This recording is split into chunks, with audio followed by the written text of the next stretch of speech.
Blessed is he that considereth the poor. The Lord will deliver him in time of trouble. The Lord will preserve him and keep him alive, and he shall be blessed upon the earth. And thou wilt not deliver him unto the will of his enemies. The Lord will strengthen him upon the bed of languishing. Thou wilt make all his bed in his sickness. I said, Lord, be merciful unto me, and heal my soul. I have sinned against thee. Mine enemies speak evil of me. When shall he die and his name perish?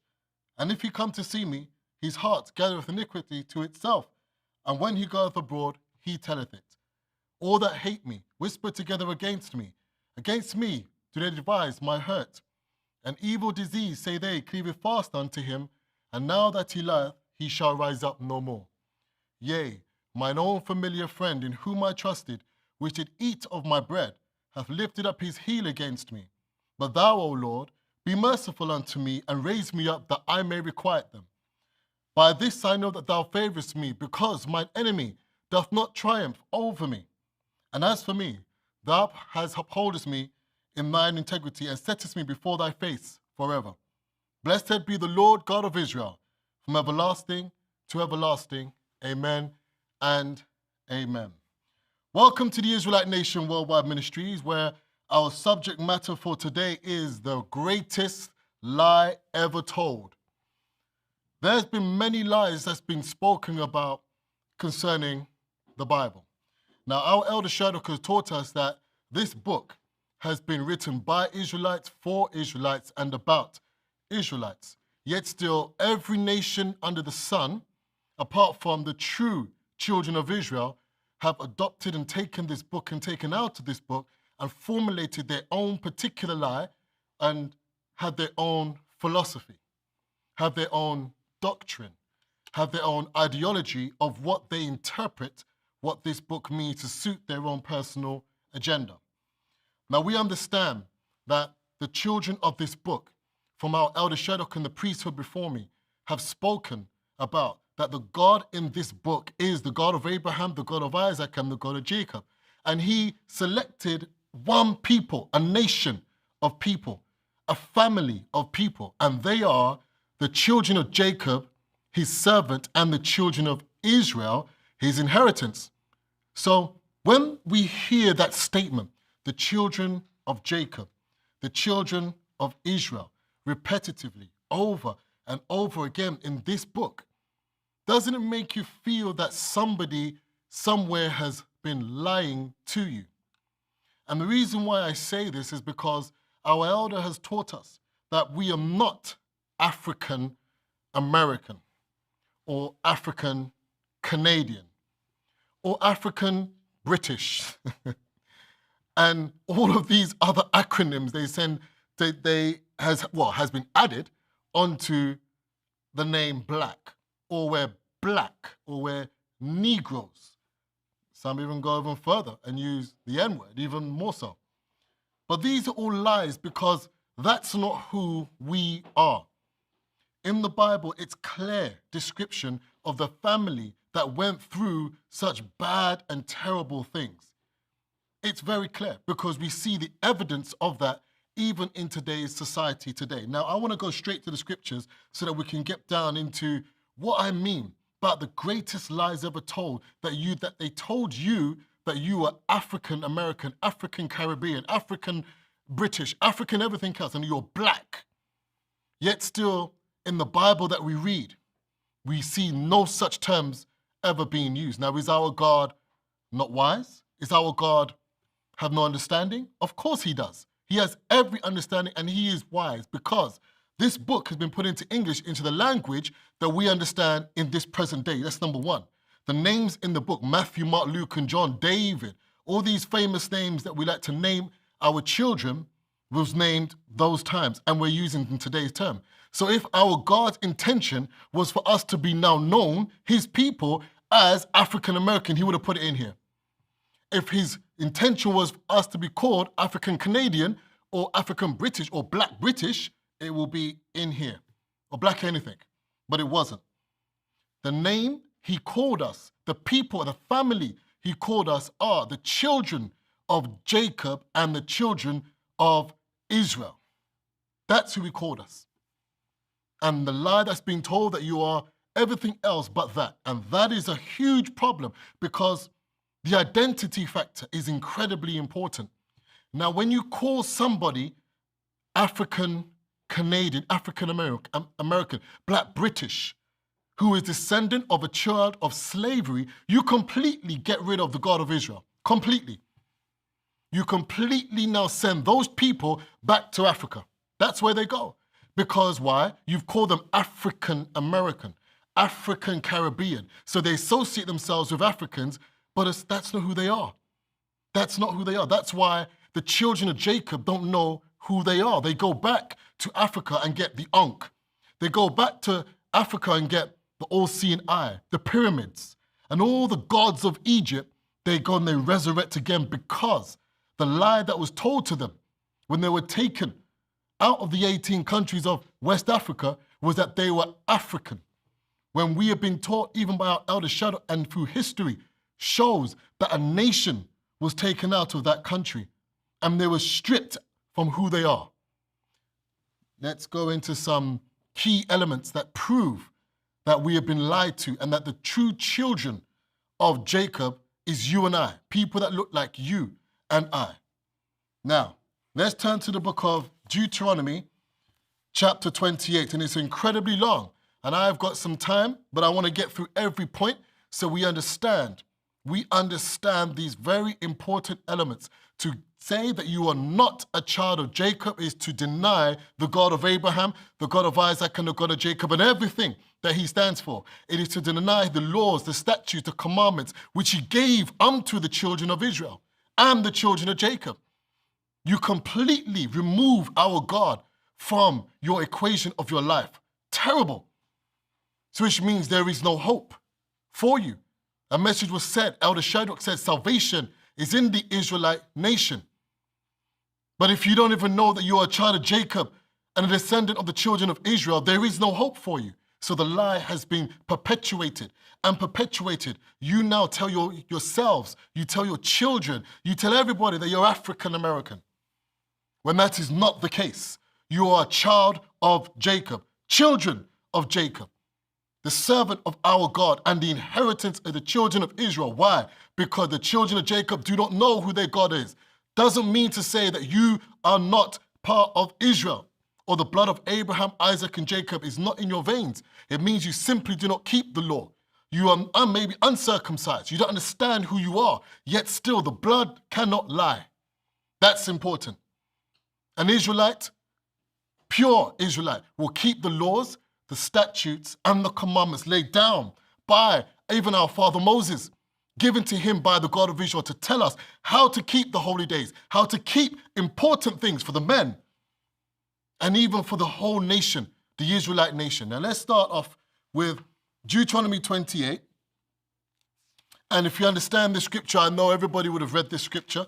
Please find time at your own leisure to start from the beginning. I will start from verse 15 of Deuteronomy 28. Beforehand, from 1 up until 14 is all the blessings, all the wonderful things that our God, the God of Abraham, Isaac, and Jacob, said you will attain if you keep his laws, statutes, and his judgments. But what now if you now break these things? I'm going to read a few verses of each part because it's an incredibly long chapter. First, this is for the curses of disobeying our God. Now, in order to disobey our God, you don't know that you could be disobeying him because of the lie that's being told. You're African American. But when you have come now to knowledge of self, as Elder Ander would say, you are responsible for action thereafter. So let's read from verse 15 of Deuteronomy 28. But it shall come to pass, if thou wilt not hearken unto the voice of the Lord thy God, to observe to do all his commandments and his statutes, which I command thee this day, that all these curses shall come upon thee and overtake thee. Let's understand something. This opening verse is incredibly important.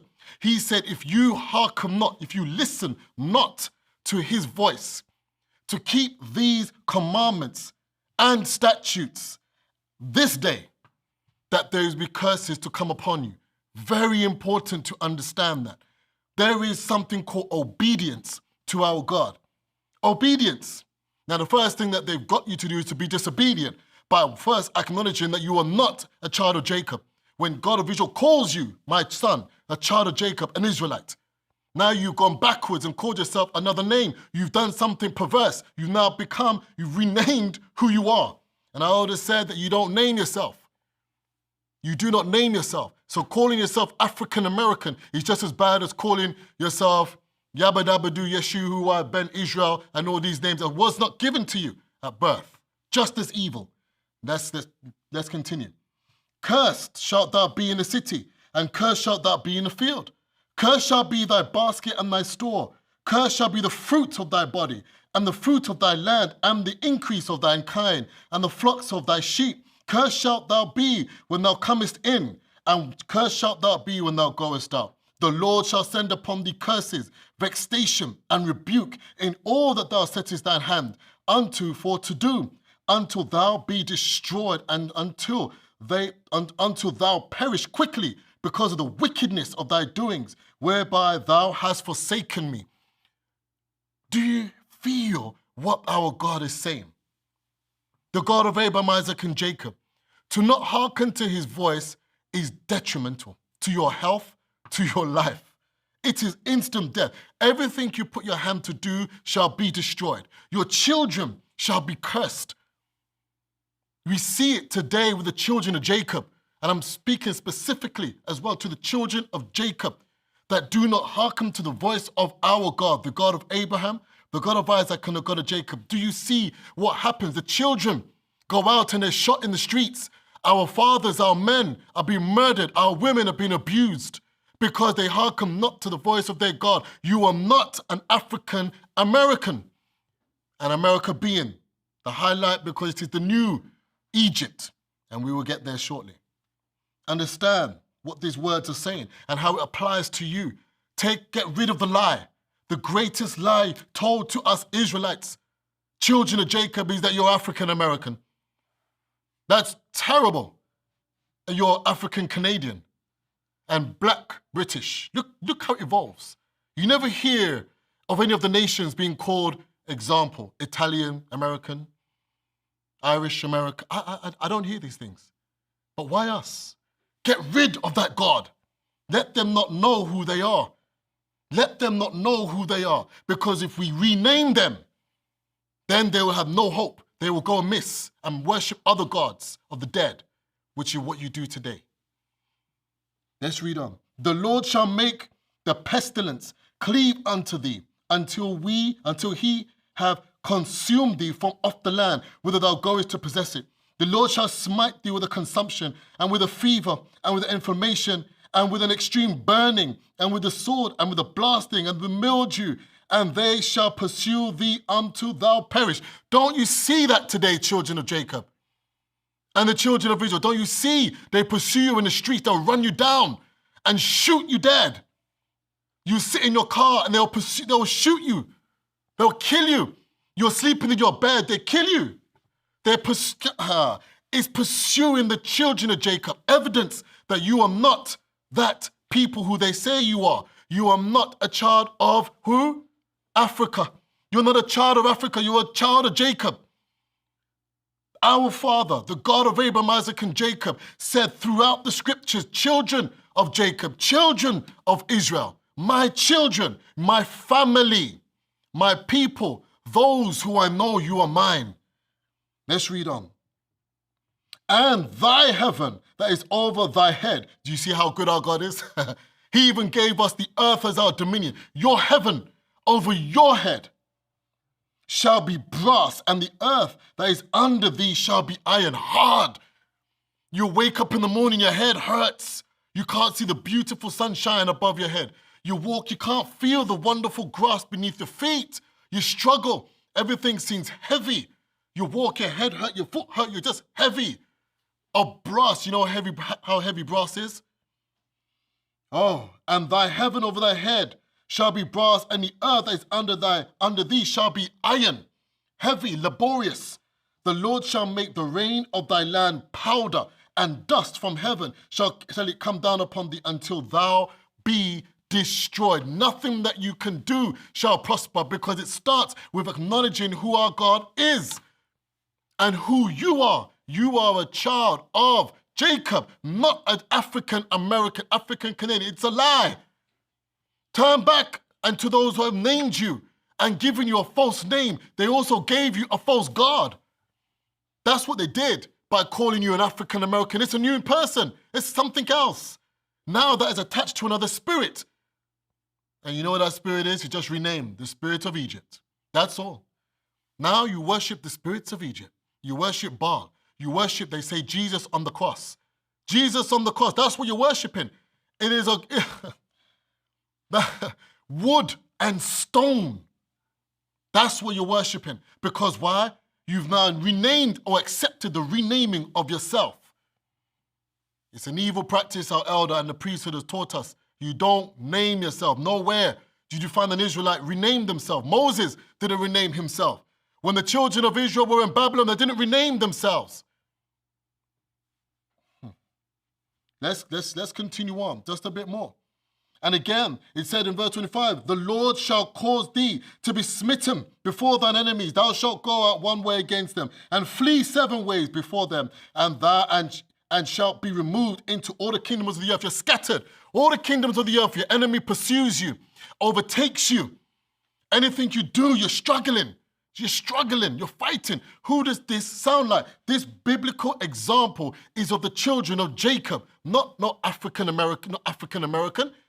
If we look at the Africans, they seem to be doing all well. You know, they fight among themselves, but that's okay. But why you have to endure this? You can see yourself here. Verse 26, and thy carcass, your body, look at that. Not will be buried and wrapped nicely and then scented and you sleep with your fathers. No, and thy carcass shall be meat unto all fowls of the air and unto the beasts of the earth, and no man shall fray them away. Look at that. We saw this during the time of the transatlantic slavery, 1619. 1619, look at what happened to us. In the dust of the earth, animals come eat, your dogs eating us, fowls, wild beasts of the earth. The Lord will smite thee with the botch of Egypt, and with the emeralds, and the scab, and with the itch whereof thou canst be healed. All the sickness of Egypt you will have. The Lord shall smite thee with madness and blindness and astonishment of heart, and thou shalt grope at noonday as the blind gropeth in darkness, and thou shalt not prosper in thy ways, and thou shalt only be oppressed and spoiled evermore, and no man shall save you. Don't you see this, children of Jacob? You're in the Americas. Who is the most people with the most mental health issues? You look at yourself. It's the children of Jacob, the most ones that are sick in hospital, always with the knees, always with the knees. My grandmother used to always complain, her knees hurt, her knees hurt. I see why. I see. You keep not the laws, the statutes of our God. Look at what he's going to do. He said, this will happen unto us. Rise up, children of Jacob, and we know who your God is. Say you are not this name that they project on you, and they put this false God upon you. They give you the Jesus on the cross and say, this be your God. Why? Because the African worship Jesus. Lots of them in there worship Jesus, and as Elder Michael had clearly demonstrated, that the cross and the cube is one, amongst other things that they worship. Same God of Egypt, Africa. Egypt. They changed the name for you. Let's read on, verse 28. The Lord shall smite thee with madness and blindness and astonishment of heart. Read down to verse 30. Thou shalt betroth a wife, and another man shall lie with her. Thou shalt build an house, and thou shalt not dwell therein. Thou shalt plant a vineyard, and thou shalt not gather the grapes thereof. Look at all of these curses. I'm going to come down a bit now to verse 38. Thou shalt carry much seed out into the field, and thou shalt gather but little in, for the locust shall consume it. You work so hard, children of Jacob. You work hard all the day long. You go out there, you sow your seeds, you work, and guess what? You reap back nothing. The taxman comes and takes all. The debt collectors come and take all. You cannot feed your children. You can't do nothing. There's no prosperity for you. Your vineyard is dry. That's what I'm saying. That's what this part here is saying. The land that you have on, if you read from verse 38 up into 46, the land is dead. It's dry. There's nothing for you. The lie that has so sweetened your soul, that you're so proud to call yourself an African American, an African Canadian, Black British, is the lie of death, and will send you down into the pit, and no man can help you. Because why our God said already, do not forsake the voice, the words of my voice, that you shall not go into these courses. But if you do, these curses await for you. I'm going to read now. Verse 47, Deuteronomy 28. It's a wonderful chapter. Read at your leisure. Because thou servest not the Lord thy God with joyfulness and with gladness of heart for abundance of all things. Listen, you serve him not in joyfulness and gladness of heart. You see, that's a problem. You have to learn to understand who our God is. You can't just serve him mechanically. I serve the God of Israel. Yes. No. Joyfulness and gladness of heart. If you are a child of Jacob and you know who you are, you become an Israelite. But if you're African American, you cannot serve our God. You cannot serve our God because our God is a God of Israel, not Africa. He never surnamed himself Africa or his people. He called them by who? Jacob, the children of Jacob. Who? Why? Because the man Jacob wrestled with God. He wrestled with God. And he said, this day no more, your name is Jacob, but Israel. Do you understand? And he had 12 sons. And out of that was born the Israelite nation. Do you understand? You come from a place where God himself named you. God himself named you. Your father, you should stand tall and say, my God, I am an Israelite. My blood is Abraham, Isaac, and Jacob, surnamed Israel. I'm not an African, a Hamite. That's what I'm saying. I'm not a Hamite. I'm not from that line. I'm from the line where my father chose, from Shem, waited patiently. Waited patiently. Let's read on. Therefore shalt thou serve thine enemies, which the Lord shall send against thee, in hunger and in thirst and in nakedness and want of all things. And he shall put a yoke of iron around your neck until he have destroyed thee. This is what I want the points to get through. No other nation. Other nations have had slavery. Yes, we're not disputing that fact. But no nation matches the biblical description of what we read today and what we have seen 400 years of slavery. No other nation. The yoke of iron around the neck until we are destroyed. This is the fierce anger of our God for disobedience and the curse that follows us. If, children of Jacob, you don't return back home to your father, it's not even a choice. You have no choice. The blood of Abraham, Isaac, and Jacob runs through the veins of all those that was taken from the countries of West Africa into the Americas. That includes the Caribbean. It's Americas. You have a responsibility, a big responsibility.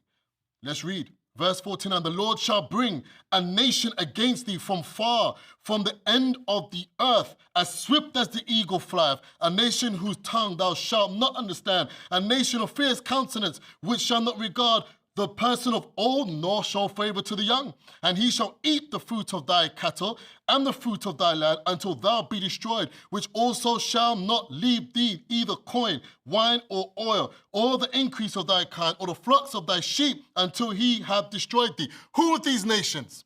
You look in the world today, you see we are the most talented people on earth, the children of Jacob, the most best singers, actors, actresses, builders. Those we can produce, we set fashions and trends, we sing, we dance, we speak, we present, we command presence, but yet still not one benefits. Why? All the nations come and they take our fashion. They take our music. They take our gifts, the land, the way how we do things, and we benefit zero. Look what happened. I'll give you one example. To the singers, those songwriters who wrote, I know you guys must know him very well, Elvis Presley songs, all written by black men, all written by children of Jacob. They profited nothing. Some of them got $5 for the songs that he sold millions for. Millions. They got nothing. Nothing. This is what it's saying. You will work and you will get nothing. All your hard labor, you're going to take and go shopping and give right back to your oppressors. No building. No building. Don't know how to use it for substance to enhance and bless our God so he blesses you. Children of Jacob, be wary. The lie is sweet. You think you're prospering because you worship these false gods. They want your worship. You are a prized possession. You came out of Egypt and you broke them down by the power of our God. Through Moses, you destroyed the gods of Egypt. He did. You walked on dry ground. You think they're going to let you go so easy? If they can come around a second time, they're going to do worse. They want you. So they rename you. They re-strategize now. Let's rename them another name. African. So they come right back to us. What a nasty spirit. What a lie. They come right back home, just where we want you. Feed us. And you feed them with your songs. You feed them with your energy. You feed them with your lust. You feed them with your contempt, your discontent. You feed them with your envy. You feed them with everything they need to live. And you say, God blesses you. The most wicked people I've known in my life are those that worship and bow down before that cross. Old rugged cross. Keep it. You don't want that. I'm going to read on. Verse 52, and he shall besiege thee in all thy gates until thy high and fenced walls come down wherein thou trusted throughout all thy land. And he shall besiege thee in all thy gates throughout thy land, which the Lord thy God given thee. So you think you're high, you're secured. Everything is great, but the God of Israel is going to make sure that your high places are brought down low and give to the land, give to the other nations to completely strip you off. This is our God. And you can read on further. This is how Israel be enslaved. Let's go on. Now I want to go on to verse 58. It said, if thou wilt not observe to do all the words of this law that are written in this book, that thou mayest fear this glorious and fearful name, the Lord thy God. Listen to what he's saying. You cannot call yourself anything else and say you worship this God. He called you the children of Jacob and the children of Israel. This law of this book, it does not pass away. The most wicked people, I tell you, bow down to your rugged cross and say this book and the law is done away with. That's evil. It's wickedness to say that, and you lead people down to hell. I'm going to read on. The Lord will make thy plagues wonderful. Do you see this today? And the plagues of thy seed, even great plagues, and the long continuance of sore sickness and of long continuance. Don't you see that today? The COVID-19 coronavirus, Elder made it specific why COVID-19, its variant is going mad. It's killing people, young now. The young are now more vulnerable with all these variants, old. And you see, it says it right here. You call yourself Black British. I feel sorry for Britain. You opened up. It's a thing to think about. Everybody, the Bible says, be careful where they say peace and safety, sudden destruction. Peace and safety, take your mask off. It's okay. Just go and breathe in each other's faces. And then the morgue begins to fill up and you're wondering, too late. You should have known what the Bible said. You should know what your father said. But you call yourself British and African-American, African-British and African. Everything other than who you are. Because if you know you're a child of Jacob, if you know you're a child of Israel, you will listen to what he said, listen to his words, listen to Elder Shadrach and the Supreme Council. Be safe in the where salvation is in the Israelite nation. You'll know where to be. Good luck. Moreover, he will bring upon thee all the diseases of Egypt, which thou wast afraid of, and they shall cleave unto you. Do you see what I'm saying? Do you see what I'm saying? I didn't say it. The Bible just said it. The diseases of Egypt. What's the? We're in a plague right now. There is a disease going around they cannot fix. All of them is coming. It's coming. You was afraid, but now it's coming to you. Because why? You forsook the law of my God, his glorious and most powerful name that he gave to the children of Jacob, because you listened to the lie and bowed down to the old rugged cross of the man that's still on the cross. I don't know who that is. Who is this?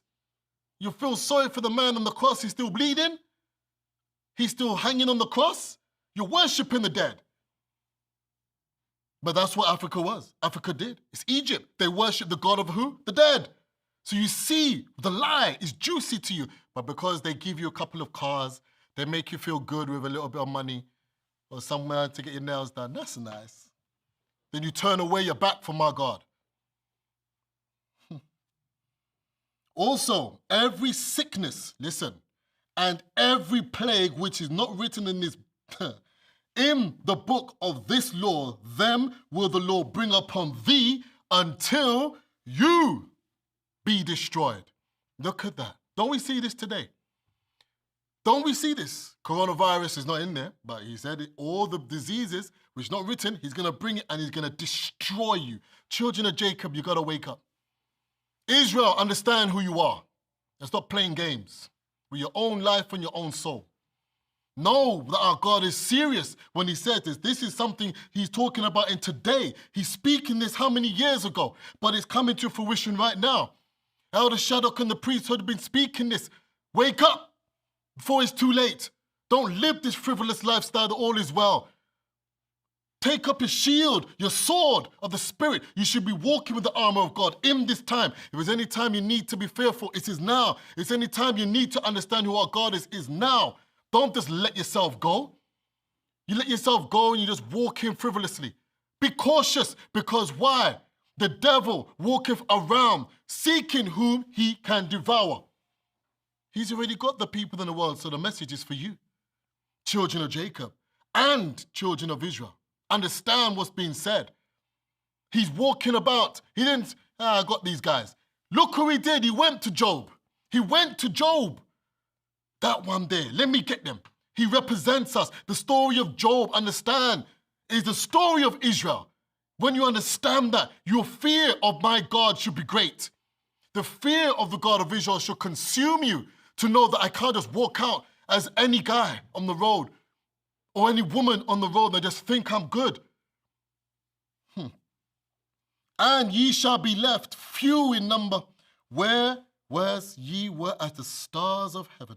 For a multitude, because thou wouldest not obey the voice of the Lord thy God. Listen to what he's saying. Because you didn't obey, I call you children of Jacob. You say, I know I'm African American. I call you children of Israel. No, I'm black British. What's wrong with you?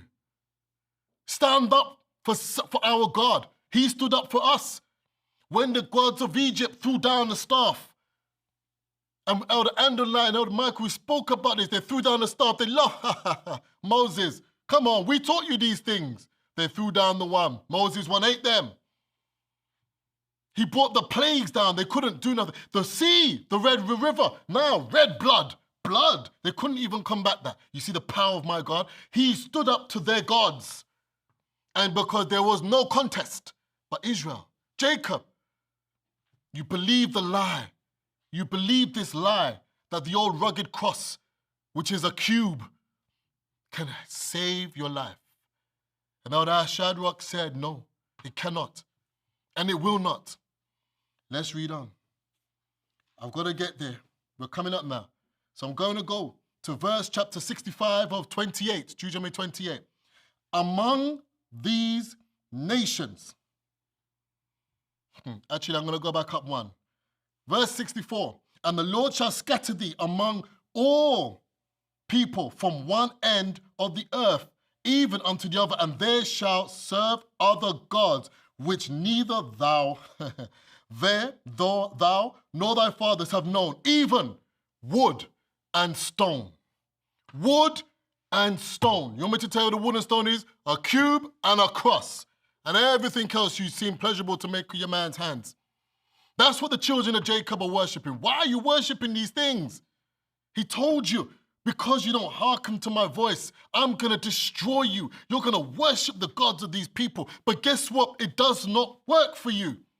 They prosper in their way. You cannot prosper. You've already been taken care of. You've been bought. The God of Israel has said, you, I surname you are mine forever. I have an everlasting covenant with you. I cannot break it. But you always want to break it because you're backsliding.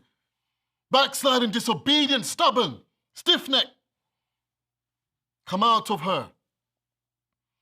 And among these nations shalt thou find no ease, neither shall the sole of thy foot have rest, but the Lord shall give thee their trembling heart, and failing of eyes, and sorrow of mind, and thy life shall hang in doubt before thee. And thou shalt fear day and night, and shalt have none assurance of life. In the morning thou shalt say, would God it were even. And at even thou shalt say, would God if it were morning. For the fear of thine heart wherewith thou shalt fear, and for the sight of thine eyes which thou shalt see, because you know why? You're going to wish when it's morning it's nighttime, because you're going to go through the day. You wish the daytime turn to night. Why? Because you're going to go through the nighttime and you're not going to have no rest. Nothing. Your spirit is going to be tormented day and night. Your body is going to feel it. Your soul can't do nothing. You're weak. But listen, and the Lord, this is what I'm getting to, shall bring thee into Egypt again. If you're in Egypt already, listen to me, children of Jacob and Israel. If you are in Egypt already, why you need ships to go back there? One. Secondly, if you're African American, right? African Canadian, that is another term for Egyptian of that of old. You're worshiping the same God. He's going to bring you back into Egypt again. So you're worshiping all the gods of Egypt. All over again. You call yourself, now you're not even Egyptian, Israel or Jacob. You make yourself Egyptian. You might as well call yourself Egyptian. Don't call yourself African. It's the same thing. Egyptian. That's not my God. Listen to what he said. And the Lord shall bring thee into Egypt again. By what? With ships, by way of I spake of unto thee. Thou shalt see it no more. And there ye shall be sold unto your enemies for bondmen and bondwomen, and no man shall buy you. No man. Sold. Only one nation. Children of Jacob. That is you. Israel, our fathers, they were sold because of disobedience and unbelief. Sold into Egypt again. America is the new Egypt. That's where all of the worship now has gone. All the gods. You've seen the film, or the show, the TV show, American Gods. Go watch it again. Maybe you'll get some more insight into what's really happening. All the God, they've gone all the way to Egypt, to the new Egypt, America now, and made it their home. And children of Jacob, being so spiritual, you've reignited them. You say you're Nuwabian, you're bringing Ankh, you're bringing all these foolishness. My grandfather, or my grandmother rather, would say you want a conch, not an Ankh, a conch meaning knuckles and knock on your head. Wake up. Not an Ankh, conch. A good hard one, maybe two instead. Maybe three, as Lennox said, to wake you up. Wake up out of this slumber that you find your soul so deeply involved in. Let's move on. Jeremiah. So we've proven the fact of the children of slavery. The children of slavery are the children of Jacob, and you should not call yourself African American because you are not. African Brit, African Caribbean, you're not. African Canadian, you are not. Black British, you are not. We just see, nowhere did our Father name this. He called us throughout the books, the children of Israel, children of Jacob, my servant, Israel, my inheritance. That's who we call, we're family. That's the family he called, us. All right, let's go to Jeremiah chapter 2. Let's understand what we're reading here. I'll go to Jeremiah chapter 2. And I'm going to read from the very first verse, so we get the essence of what's been said. Moreover, the word of the Lord came to me, saying, Go and cry in the ears of Jerusalem, saying, Thus saith the Lord, I remember thee, the kindness of thy youth, the love of thine espousals, when thou wentest after me in the wilderness, in the land that was not sown. I remember you, my son. My children, Israel was holiness unto the Lord, and the first fruits of his increase. All that devour him shall offend. Evil shall come upon them, saith the Lord. Anybody that touched us, the Lord God of Israel would destroy. Why? Because we went after our God. We kept his laws, his statutes, his commandments. We loved him. We cleaved unto our God. We saw the great miracles, the wonders. They did err, but they went after our God after they were punished. You know, a child needs that. Sometimes you give the child so much punishment, they come up to you and hug you even more. And they cling to you, and you don't want to hurt them no more or chastise them no more because they've shown humility. Hear ye the word of the Lord, O house of, finish it for me.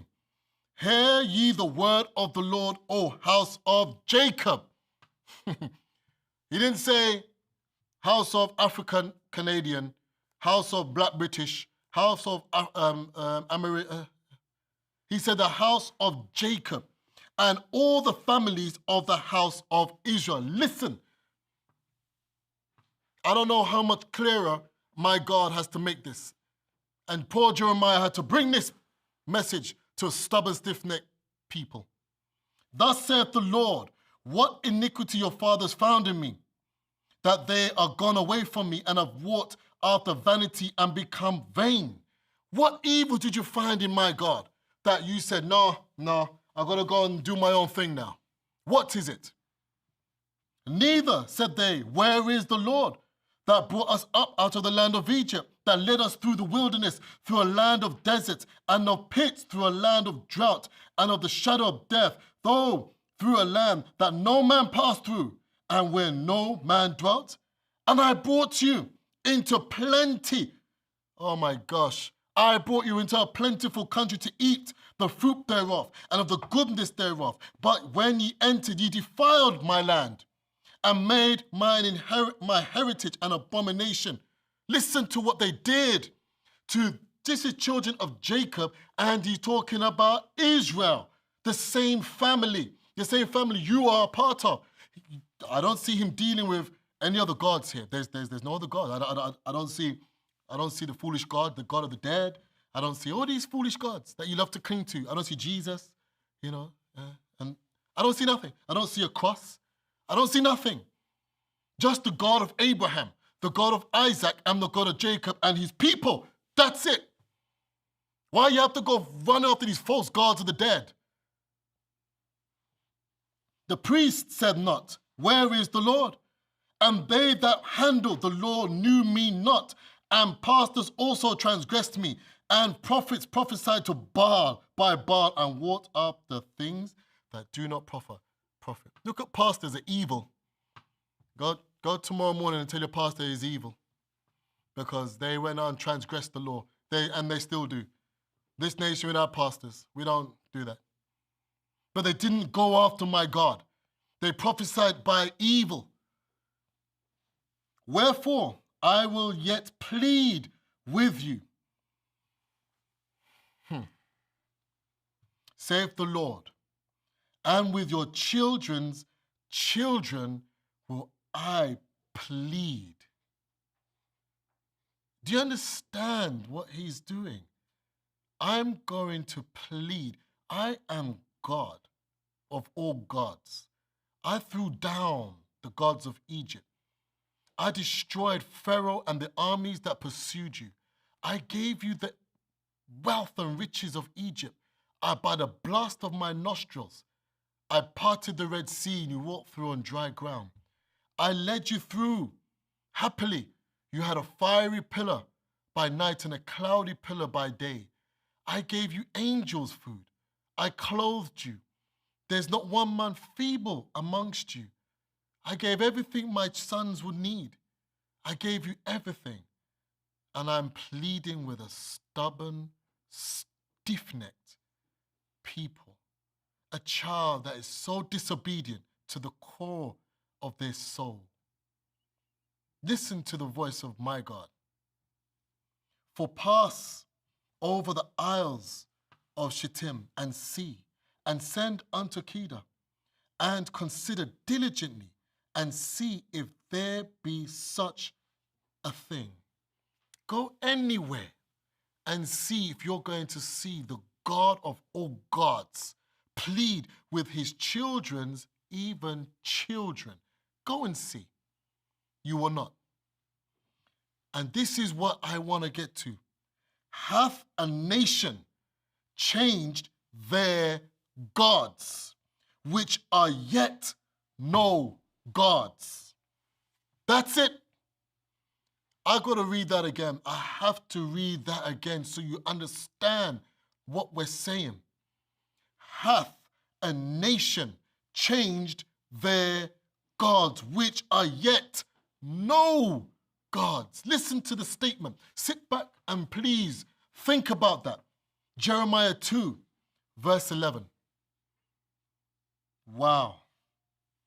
But my people have changed their glory for that which doth not profit. You have gone to another God that cannot profit you. Nothing. All these other nations, they change not their gods. Do you think you could just walk into, an example, a Hindu shrine and become a Hindu? No, you must be joking. You gotta be a Hindu to be gonna worship their multiple gods. Do you think you can just walk into a shrine in the Middle East and say, yes, I'm gonna be? No, there's no, sorry, you are over there. This is our gods. And if you come over, you're gonna sell your soul. That's what you're doing. But your soul has already been bought because God already said, no man can buy you. You're already bought. But you, children of Jacob, you said, yes, I will have another God, a God of wood and stone, and you bow yourself backwards to worship it. A filthy, nasty, stinking God that has no God, he said it, yet still, these are gods that are not gods. The people make them their gods, but they're not gods. Filthy mess, you lower your standard and you go after the gods of your enemies. And you worship them so diligently. You hold on to the old rugged cross, you'll die before that stinking cross. The thing that kill, you die before. And you allow our God to sit up in his heavenly high places, and the saints all around about him, and the angels and the power and the host of heaven look down upon us, and they must be grieving in their heart. You can feel how our elder feels because they're thinking, look what we've done. Father, look at our people, look at your son, look at your children. They're having a communication with our God, and they're saying, Father, look at what they're doing. Look, they made this God of the dead. Look at what they're doing. They've sacrificed their children unto the God of the dead. They've opened up their soul. They've sold themselves to this God of the dead. Father, what shall we do? And the host of heaven, you can imagine, is around about the God of Israel. And he's in his power and glory. And he said, I've given everything. I've sent them Moses. I've sent them the prophets. I've sent them priests. They've killed them. I sent them Jesus, my only begotten. I say Jesus, but understand what I'm saying. I sent my only begotten son. My only begotten son. And now I send them out of Shadrach. What do? What does he do? What does he do, children of Jacob? What more can he do? Why are you so ignorant? And your heart, you're forward. What is he to do? He said, look, this is a very touching verse. It's not a verse you just read over once. And he said, hath a nation changed their God? So he knows these other nations are clinging to their God. But you, Israel, who have the greatest God of all, child of Jacob, you accept a name of the dead and you go back and worship the dead. In fact, you call yourself an African, which is a Hamite, so you're trying to change your identity. You're changing your identity, man. Do you understand what that means? You are from the line of Shem. Shem, not Ham. Do you understand? Shem, Ham, Japheth. Ham is African. You are from the line of Shem. You're making your... I don't understand your stupidness because it's infuriating. It's infuriating because you have to know why you translate yourself this way and you agree with it. You cannot communicate to my God because you deny your heritage. You deny who you are. You throw down our God's laws, statutes, and commandments. Just like Moses was angry. An elder said something to me which opened my eyes. Oh, you could imagine Moses come and he had the fire, the tablets, fire. I didn't see that part. Fiery tablets coming down. Not, these tablets in a book. The tablet wasn't this side. Fire tablets is coming down. And he see the evil. You go build a golden calf and say, these be thy gods. Oh, Israel, that brought thee up of the land of Egypt. Stinking calf. And you worship the same calf today. You know how you worship the same calf? Again, you guys like to go and do this horn, the horns. I see you guys in the carnival and the caravana, and you have the horns, and you're glorifying the dead. You make up your face in black, and you make a bull face. You're worshiping the dead. You see? It's only you, children of Jacob. So when I say that the greatest lie is ever told, look at yourself, because you're doing exactly what our fathers did. Worshiping a golden calf. You're doing the same thing. So it's you. So that should make you sit up and say, whoa, something's wrong here. I hear what Elder Shadrach is saying. You can't be sitting there and think to yourself that I'm righteous in serving another God. Look, you're not African, man. Think about it. That's a Hamite. And it's okay. If a Hamite was to come and become an Israelite, wonderful. But you children of Jacob are not. Your bloodline is not. It is not. You're translating yourself to something that you are not. Now you have celebrities going back to Africa saying, come back home, year of return. For what? For what? The same thing, the same reason you sold me. So now you want the children of Israel and Jacob to go back to West Africa to bleed us and then sell us again. Huh? Because we're the same. Elder Andrew said something very, very good. Where was all the other African countries when we were being sold on the ships? Where were you?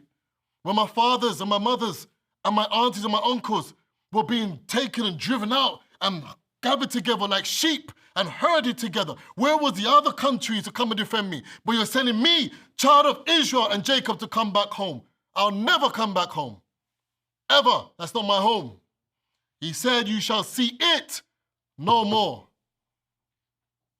Understand what we mean? The land of Canaan and that land that they call Dust Africa. He killed them already. He destroyed them already. But because of disobedience, you must now face the consequences of my God. Let's read on. But be astonished, O ye heavens, at this, and be horribly afraid. Be ye very desolate, saith the Lord. My God is not going to just stand by and allow you to be go. The heavens, listen to what he said. He said, be astonished, O ye heavens, at this sight, at this, and be horribly afraid. Be ye very desolate, saith the Lord, for my people have committed two evils. They have, one, forsaken me, the fountain of living waters, the foundation. In the beginning, the Spirit of the Lord, of God, moved upon the what? Face of the deep. And showed them out cisterns, broken cisterns that can hold no water, like a vase or a cup. You can hold nothing inside of you. You're broken. You are broken, you're desolated, you're destroyed. And I like this next verse. Elder Freddie will know this verse very well. Is Israel a servant? Is he a homeborn slave? Why is he spoiled?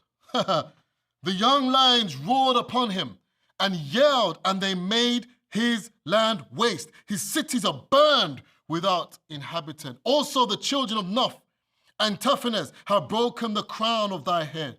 Hast thou not procured this unto thyself, in that thou hast forsaken the Lord thy God, when he led thee by the way? Did you bring all this upon yourself? You did it. Don't now say, oh, woe is me. You done it. Don't blame somebody else for what you did. Don't blame my God for your mistakes. Don't say, oh, it's because of this and because of that. No, our children, our fathers are very good at blaming and passing the buck. So much so they murmured so much in the tent of Israel that because of that he killed them. They talked too much. You talk too much, and that's the problem here.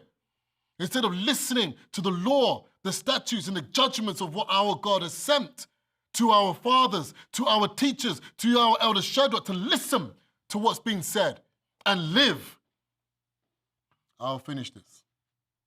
And now, what hast thou to do in the way of Egypt? To drink the waters of what? Shihor? Or what hast thou to do in the way of Assyria? To drink the waters of the river?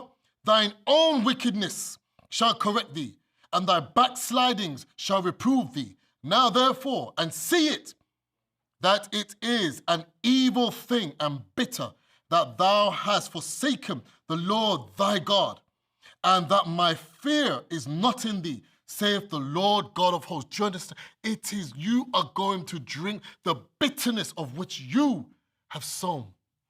Because it is a terrible thing, he's saying. Your own wickedness shall correct you. Your backsliding ways, you know what a backslider is, right? They will correct you. Because why? I'll read that last line. Why? Because thou hast forsaken the Lord thy God, your God, children of Jacob. And that my fear is not in thee, saith the Lord God of hosts. If you fear the Lord, they says the fear of the Lord is the beginning of wisdom. The beginning of wisdom. Understand what my God is saying. Understand this, children of Jacob. Break up the old rugged cross. It's a lie. It cannot save you. Break down the cube and stamp on it. It cannot save you. Heal and understand who you are, children of Jacob. You are a child of Jacob. We've gone through some scriptures to prove this to you. The lie is you are not African American. You are a child of Jacob. You are a child of Israel. My God only referred to us as that. He never called you black British. He never called you black man. He never called you that. He called you a child of Jacob. The blood of Abraham, Isaac, and Jacob's surname Israel runs through your veins. Be proud of who you are and stop being weak. Stand up and say, I am a child of the Most High God. And I will stand and I will say who I am. I'm going to read one last scripture for you before I introduce our next speaker, who is famous in the Israelite nation, Worldwide Ministries. Is that right? Oh, I can't see it. But I'm going to paraphrase. It's Amos 3 verse 2. Amos 3 verse 2. Only you of all the families of the earth I know. Hear the spoken word of my God. Therefore only you, I will punish you for all your iniquities. All of them. Children of Jacob and children of Israel, you hearken not to the voice of my God. You hearken not to the voice of our elder Shadrach. You must be, because there is a man sent, the teacher sent, to bring you back home to remembrance of who you are. And the lie must be got rid of. Stamp down these groves. Pull down these crosses from your neck. I'm sick and tired of seeing them. You glorify the dead so much because why? The name that's been given unto you is associated with the dead. That's what it is. Israel is associated with life. Children of Jacob, servant, you're alive, not dead. Israel, the inheritance, we keep the law. African, Caribbean, African this, you still go back to who? The dead, to worship the God of the dead in that stinking land that the God of Israel destroyed.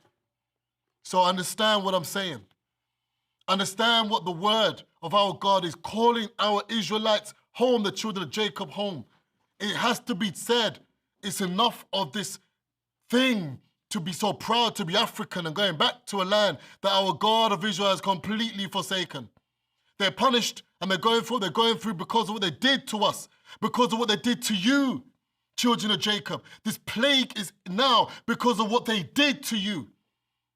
That's why we're going through this plague. It's not you. Our God is like, I love you so much, my children. Children of Jacob, children of Israel. Know who you are. I'm punishing these people because of you. My heart is for you. You have to understand this. And now, I'm so grateful to my God for our Elder Shadrach. And we thank our Elder Shadrach for teaching us these things. And without any further ado, please give a warm round of applause and welcome up now for our Elder Shadrach, for our, I almost said it, for our Priest Andal. Priest Andal, everybody. Peace.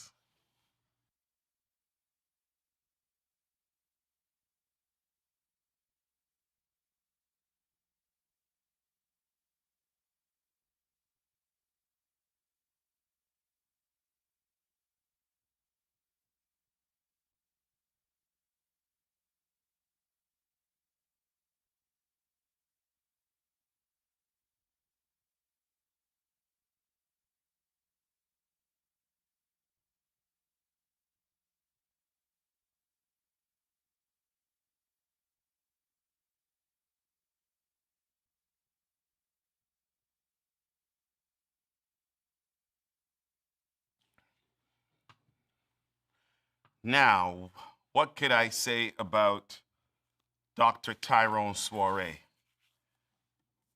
doctor of the Israelite doctrine? Light up the fire, show your support. A very, very, very well presented message that I'm going to try my best to support him in this. You know, I've been thinking, and I said to myself, something strange is happening in the world. Stay with me for a little bit. Stay with me for just a little bit. Something strange is happening in the world. Dead whales are coming to shore. People are going to beaches and they're looking to their right and to their left, and there's dead fish all over the ocean. All over California, one by one, dead whales are coming to shore. Something strange is happening in the world. They say climate change is to be blamed for 50% of the open water species, which has decreased in the last 40 years. Something strange is happening in the world. You had Texas just recently, and I've been to Texas, and I know some brethren live in Texas, and I remember one Texan said to me that they prefer homes in Texas that have a pool because Texas gets so hot. You just saw a winter storm in Texas that 4 million people were without power. Something strange is happening in the world. Quite recently, Australia was hit by 2 cyclones, snow and freezing temperature. They said this happens once in a lifetime. Something strange is happening in the world. Stay with me for a little bit. The beautiful island of St. Vincent has been evacuated. Volcanic eruption, ash all over. Ash covered the sun, so darkness was all over the land.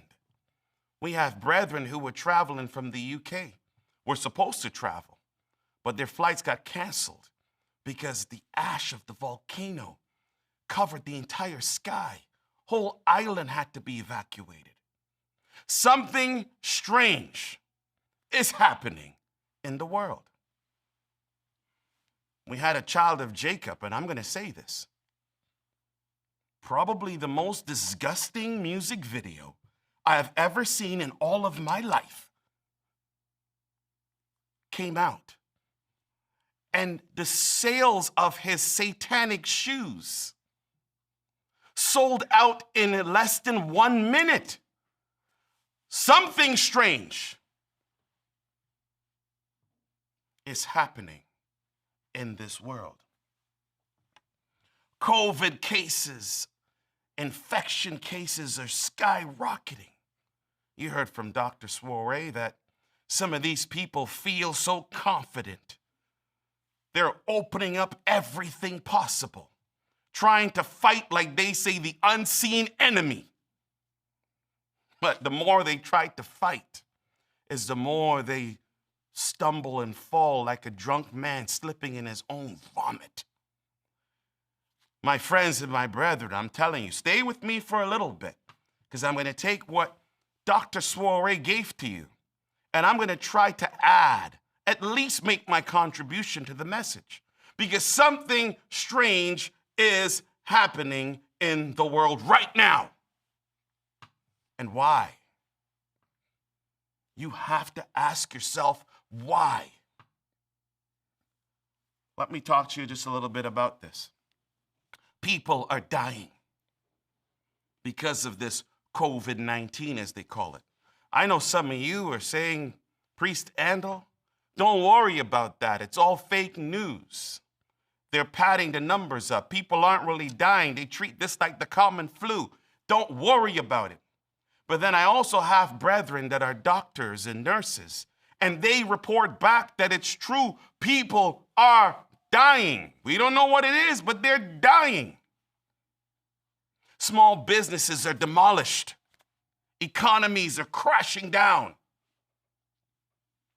Low-income families are thirsty, hungry, and desperate. People are going insane. Stay with me for a little bit. I want to talk to you that something strange is happening in the world.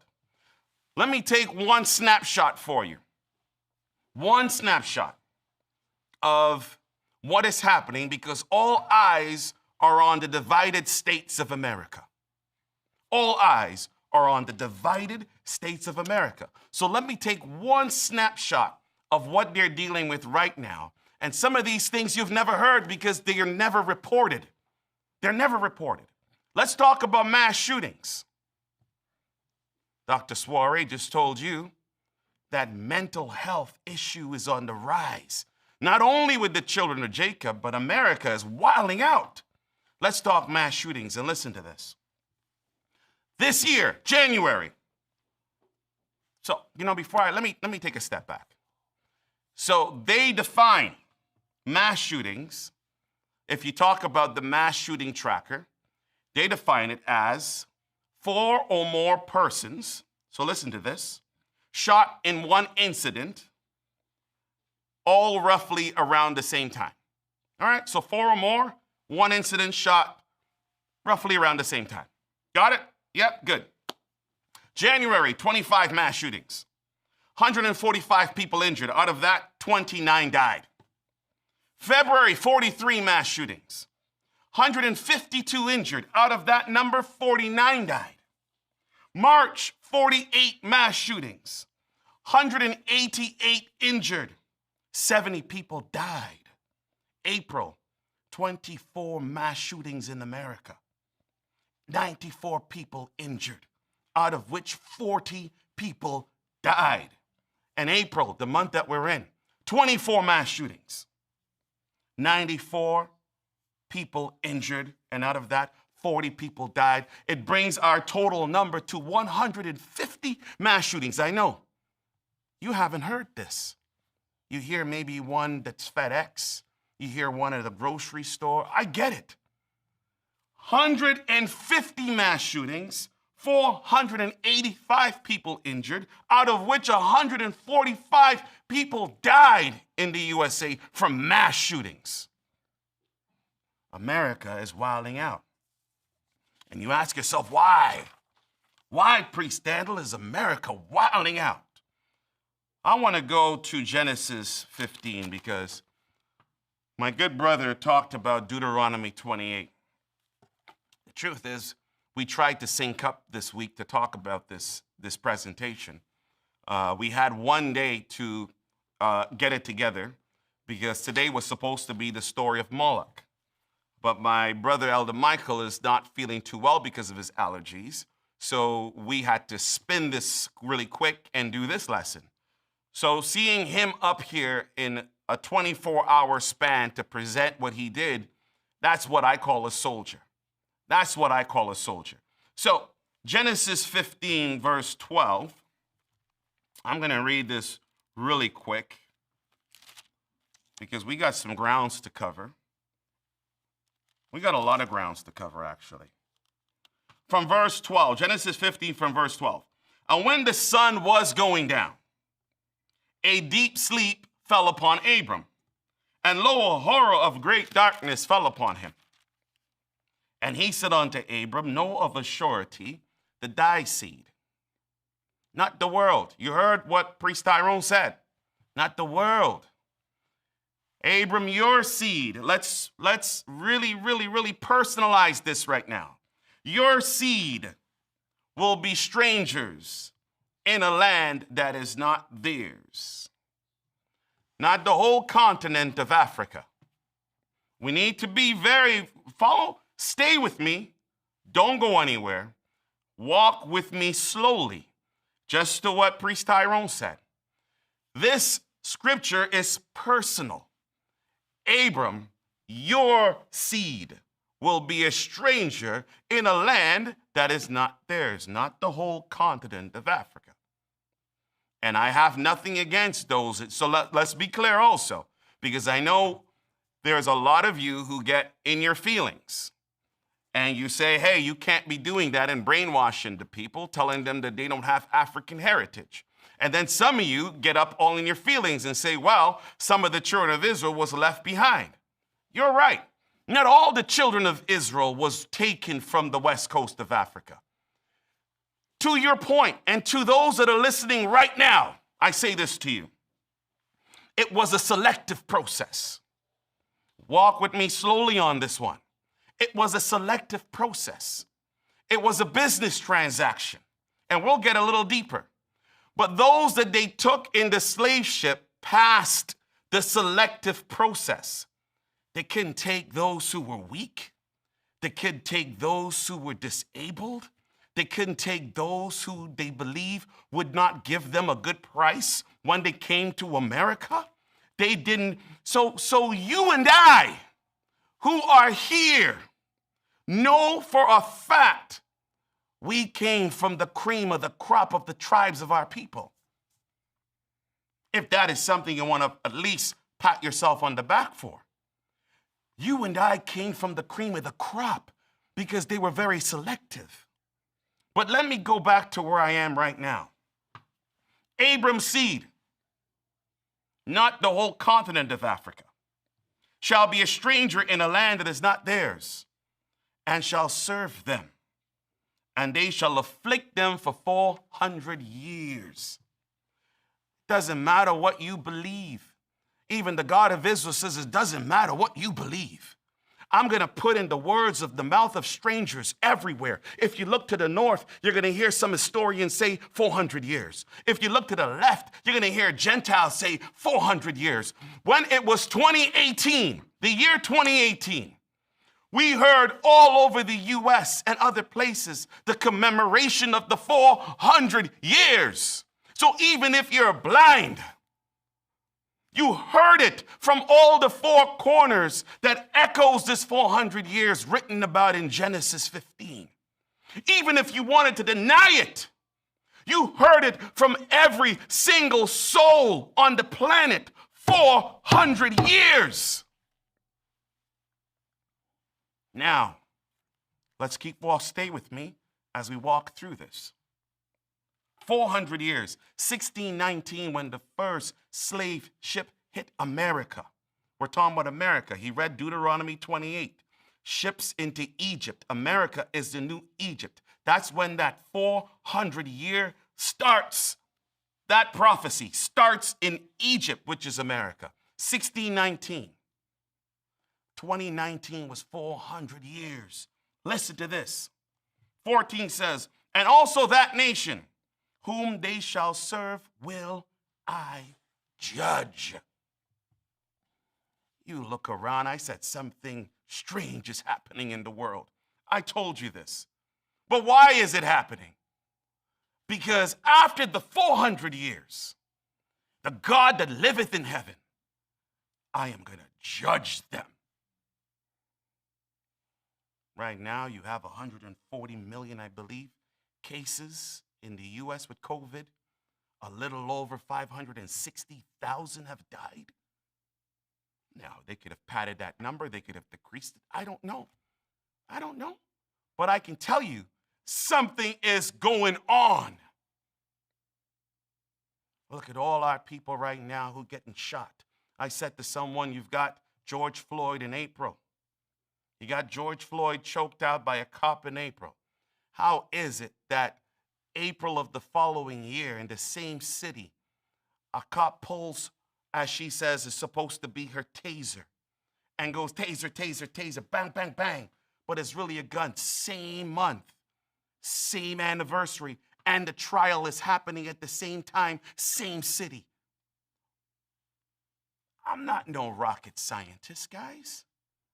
And you probably are not no rocket scientist. But we can at least look at these signs and say, this is not man's doing. Something is happening, ladies and gentlemen. You know, when I thought about the judgment,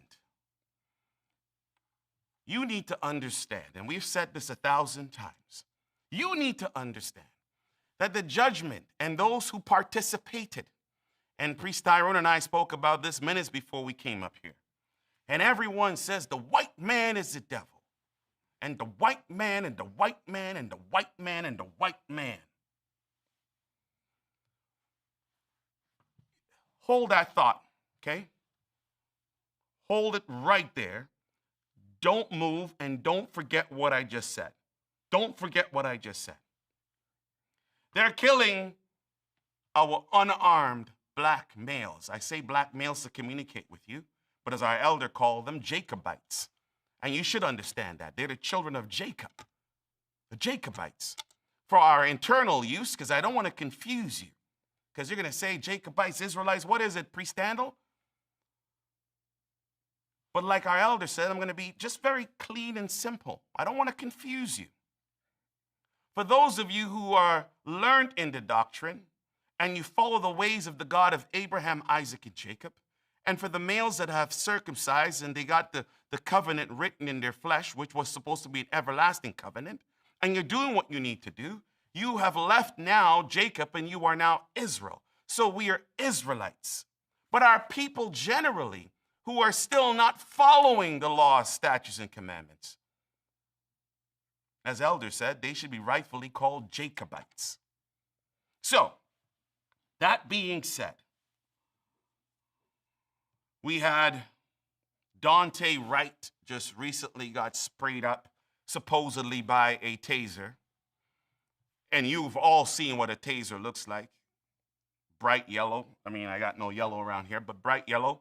Probably paperweight. Completely different to the gun. Completely different. Why did it happen? Why does it keep happening? Here's the next problem we have. When it happens, our leaders, whether they be activists that are high up in the community, whether they are celebrities of our own people high up in the community, whether they are billionaires high up in the community, lead the people back to the Christian church. They lead the people back to a strange God. Hath a people changed their gods? Hath a people anywhere look around? They have not. But my people have changed their God 1 billion times to something that ain't no God. This is the issue that we have. And we're going to continue to have this issue until those who are the leaders of our people start to lead them from the Christian shrines and from the cross and from the white hair the blonde-haired, blue-eyed Jesus, and lead them back to them being not, as Priest Tyrone says, African Americans or African Canadians or Afro-Caribbean or Afro-Britain or whatever you guys call it. And all these bywords. There's a reason why these things took place, but we'll get to that. You know, the scripture says at one point, why do the heathen rage and the people imagine a vain thing? The kings of the earth set themselves, and the rulers take counsel together against the Lord and against his anointed, saying, let us cut their cords and cast them asunder. But they forgot that he that sitteth in heaven shall laugh at them. The Lord shall have them in derision. He is God of Israel. I want you to remember those things, people. You know, I want to go to Exodus chapter 1. Stay with me a little bit longer, all right? Stay with me just a little bit longer. I want to go to Exodus 1. This has never been a one-off situation, ladies and gentlemen. This has never been an isolated situation. They hate the God of Abraham, Isaac, and Jacob. You need to know that. This world hates the God of Abraham, Isaac, and Jacob. Everything that attaches to the God of Abraham, Isaac, and Jacob, they hate. They have conspired. They rage. Why do the heathen rage? And the people imagine a vain thing. Why the kings of the earth have set themselves together against the Lord and against his anointed. We want to cut their cords and break them asunder. Why? The minute that you and I start to come back to who we are is when darkness decreases and light increases. Is when the God of Abraham, Isaac, and Jacob could actually do his work, because we are supposed to be the right arm of the God of Israel. But without the people, his name cannot be glorified. And they know this. So strategically, they've made every effort in erasing Israel from our entire fabric. Because the minute we know who we are, the God that we serve is praised again. So darkness rules. And that's why you have a child of Jacob dressed as a girl, doing things that I can't even repeat here to you, selling a satanic shoes. This is why this could happen. This is why all of Hollywood is like the way it is. All the music industry is the way it is. The entire system they're built on is because of darkness. And the threat is if the children who they call African Americans, the children who they have named Negroes, blacks, coloreds, Afro-Caribbeans, African Canadians, the children, if they should wake up and know who they are, return to their God, then we are doomed. So like Exodus 1, let's go. Let's go to Exodus 1. I'm getting a little excited, so I got to make sure my temperature keeps down and make sure I don't run out of time here. But I'm getting a little excited. Exodus 1. Now these are the names of the children of Israel which came into Egypt. Every man in his household came with Jacob. Guy said to me on a chat, he says, you're brainwashing the people. You're telling them that we are Israelites. We're not Israelites, man. We're Africans. Israel is there was Egypt before. There was this before. There was that before. Israel is just it's a new nation. Why are you saying this? I wasn't disputing who was older or who was newer.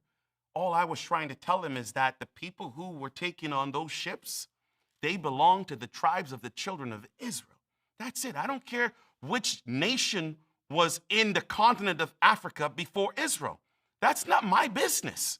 I'm talking about the people that was taking on the ships. They belong to the 12 tribes of the children of Israel. That's it. But they want to bring me back to Egypt. They want to bring me back to Ethiopia. They want to bring me back to Somalia. I am an Israelite, man. That's all I'm trying to tell you. Why are you on my case? I'm not disrespecting you because you're African. I got no disrespect for Africans. In fact, this nation is a worldwide ministry. We are teaching in all the four corners. We're just saying that we who have been taken from the west coast of Africa, we're not indigenous to that place. And remember, I told you, keep that spot because I'm going to explain something. I'm going to really dive into something before my time is up that I'm really excited to get into. So, where was I now? I was talking about Exodus 1, yes. Verse 2, Reuben, Simeon, Levi, Judah, Issachar, Zebulun, Benjamin, Dan, Naphtali, Gad, and Asher. Beautiful. All the souls that came out of the loins of Jacob were 70 souls, for Joseph was in Egypt already. And Joseph died, and all his brethren, and all that generation. We'll go slow with this. And the children of Israel were fruitful. Left alone, we are fruitful. We increase abundantly and multiply. And we wax exceedingly mighty. Left alone, man. You leave it alone. We are going to do what we do. We are the children of the God of Israel. And the land was filled with them. Now there arose a new king over Egypt, so a new Pharaoh, which knew not Joseph. And he said unto his people, behold, the people of the children of Israel are more and mightier than we. Fact. Left alone, we are that mustard seed, man. You plant that little seed, we grow stronger and bigger and more powerful than any tree. We are the children of the God of Abraham, Isaac, and Jacob. What do you expect? But the fear is, I don't like this. I don't like this. This is a fear. So old Egypt had the fear.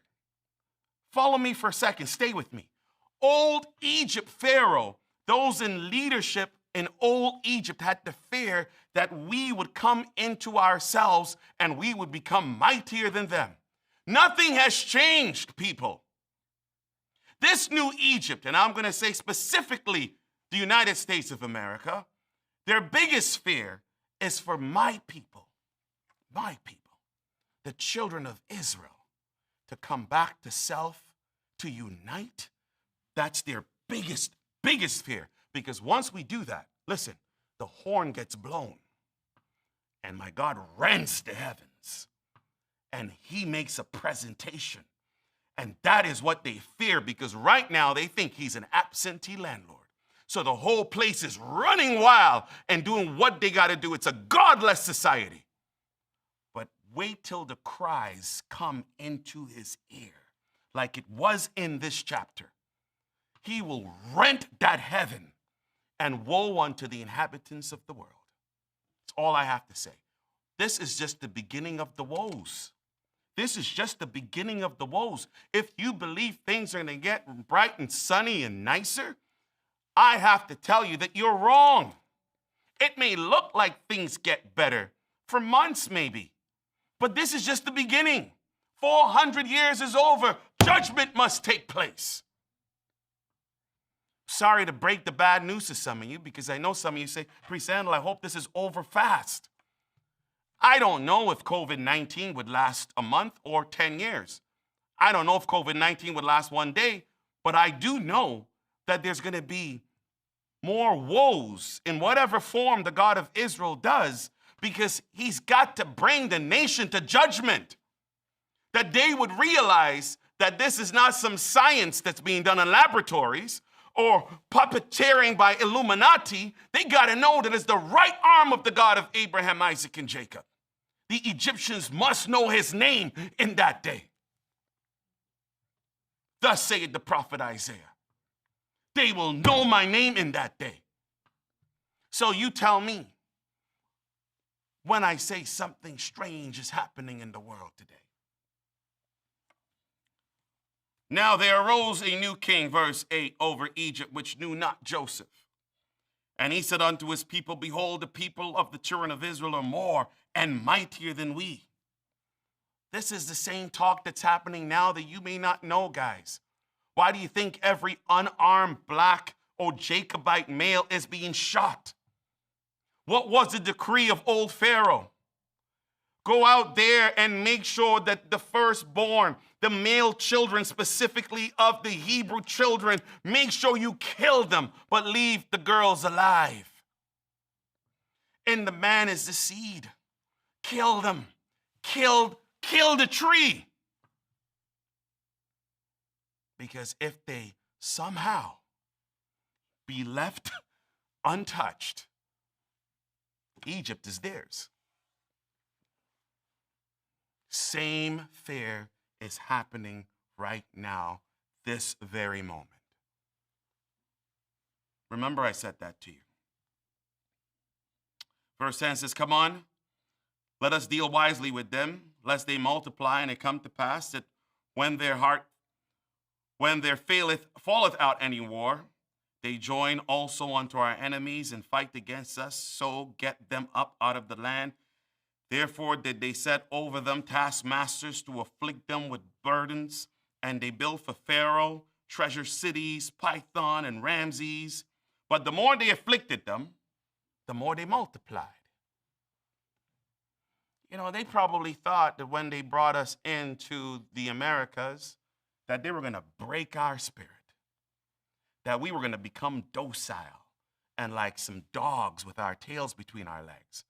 They're so surprised to see how from being in shackles and chains and from being whipped, from being pulled apart with horses, from being fed to gators, from being lynched and burnt and chopped into pieces for souvenir pieces, being bitten by dogs and with fire hose, being raped, both men and women, being taken your children from your bosom and shipped to another plantation.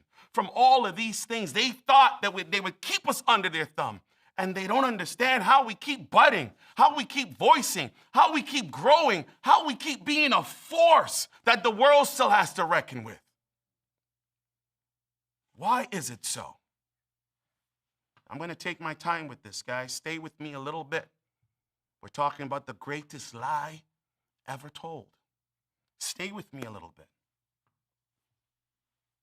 But the more they afflicted them, the more they multiplied and grew.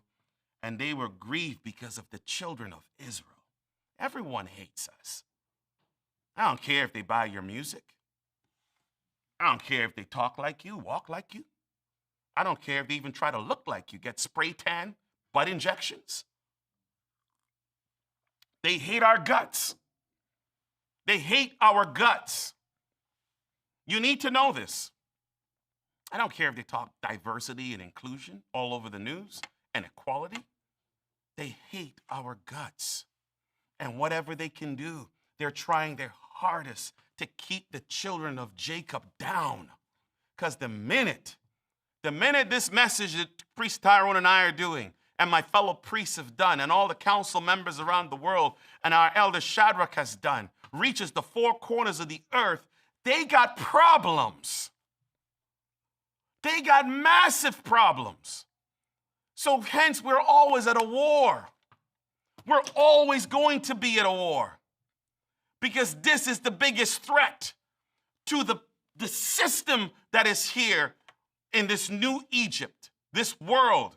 We are the biggest threat. You need to know this. We are the biggest threat, and they know that. And I don't care if you think this is forward. I'm telling you the truth. When the people return back to the God of Abraham, Isaac, and Jacob, and they keep their laws, and they remove that African-American from them, they move that African-Canadian, or just African, or Afro-Caribbean, or whatever the titles, or I'm a black man, or black woman, when they remove that and put back on their name tag, children of Israel, a child of Israel, oh, big problems, guys. Big, big, big, big problems. And when we cry now to the God of Abraham, Isaac, and Jacob, and that cry hits his ears, and he remembers. And if he decides to get off his throne and rent the clouds and come down, I'm sorry, it's all over. Woe, really woe, and tons of woes, like in the book of Isaiah. Woe, this is the beginning of woes. We are his children, but let me continue. 13, and the Egyptians made the children of Israel to serve with vigor and they made their lives bitter with hard bondage. But guys, come on.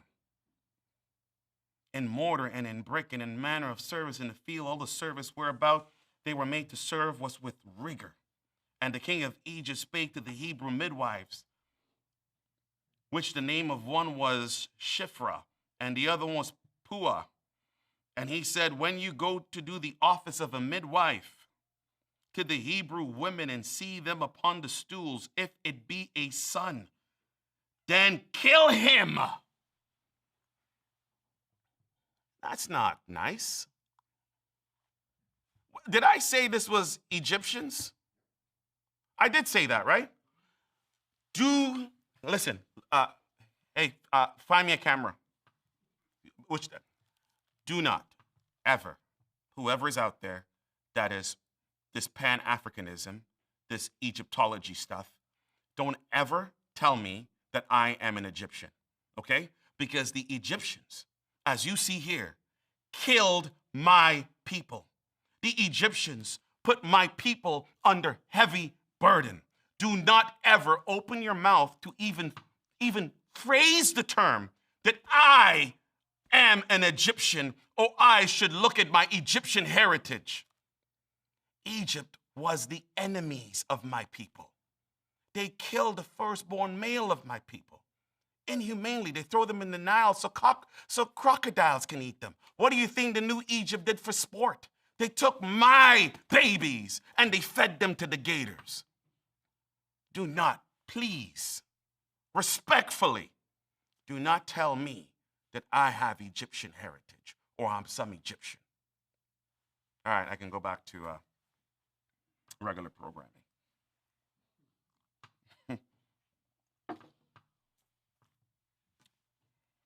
Let me see now. I think there was something else I wanted to read, but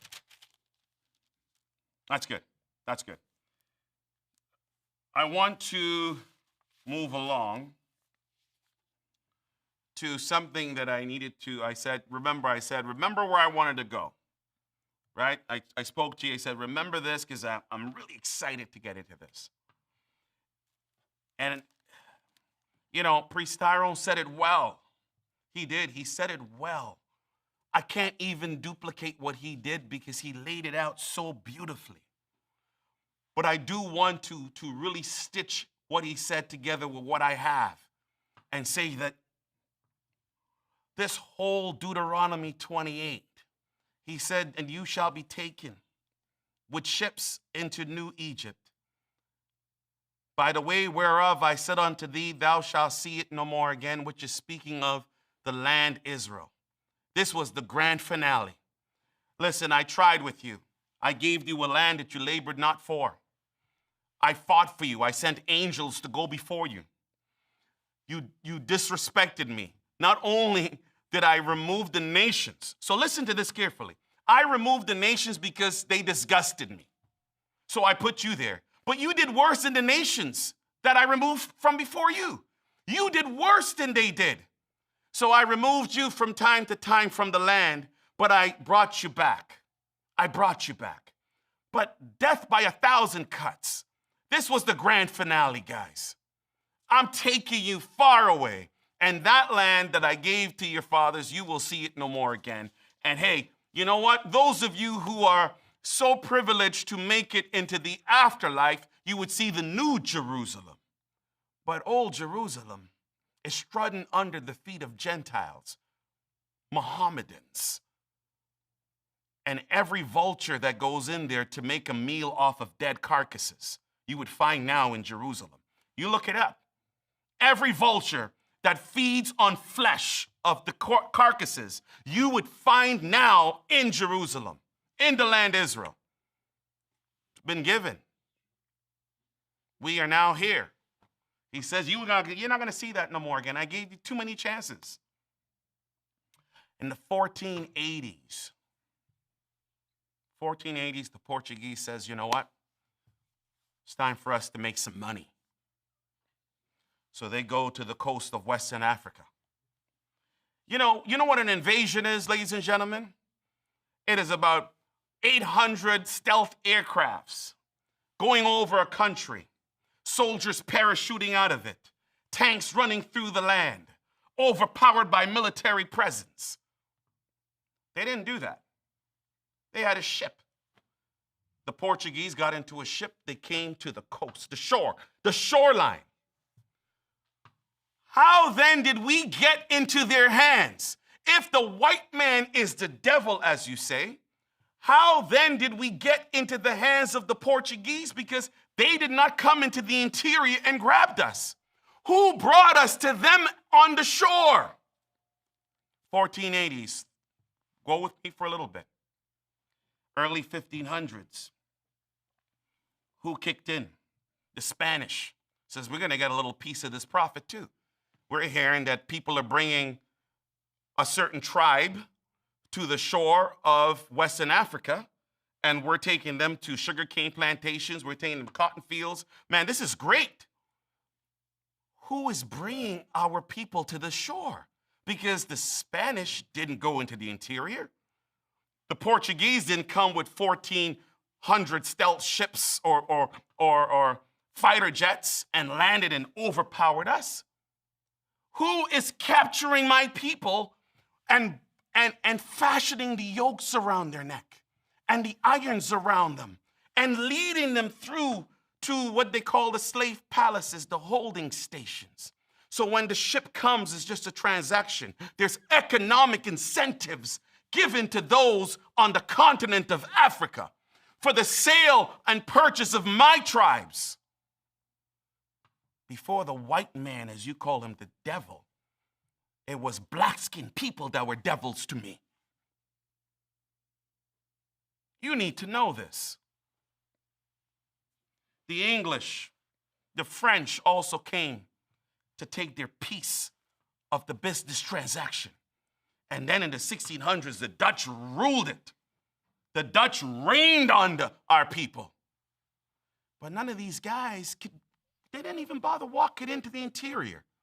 They positioned themselves right on the coast. I'm going to ask you a question.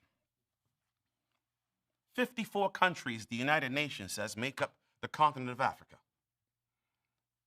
You guys who tell me about Egypt, where was the strength of Egypt when my tribes were being sold on the shores of Western Africa? Did they come to my rescue? Did they come to my rescue? You talk about we were kings and queens and pharaohs and gods in Egypt. Did you come to my rescue? And some of you praise Ethiopia. You call it Jerusalem and all kinds of stuff. You talk about emperors and wealth and strength in Ethiopia. Where was Ethiopia when my people were led by yokes on the ship? Now, some of you may say, well, it happened too fast, too soon. All right, so 1480s, wow, to the 1600s. So one day I give you a pass, because if it happened in one day, you couldn't assemble yourself fast enough to help us. Hundreds of years, they were taking my people off the coast. Where were you? Kenya, where 54 countries. You tell me to go back to Africa because it's my home. One of my fellow priests says they want us to go back so they can sell us again. Why you want me to go back? It wasn't the Europeans that came in and put yokes on my neck.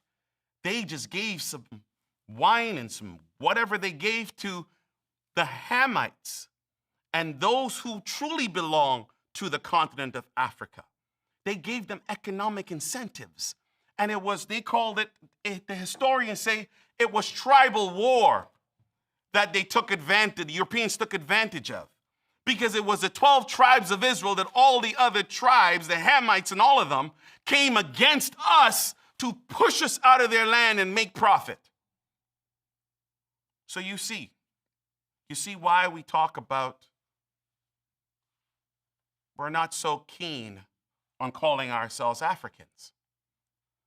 Because my people are not indigenous to it, number one. And number two, it was Africans who captured my people.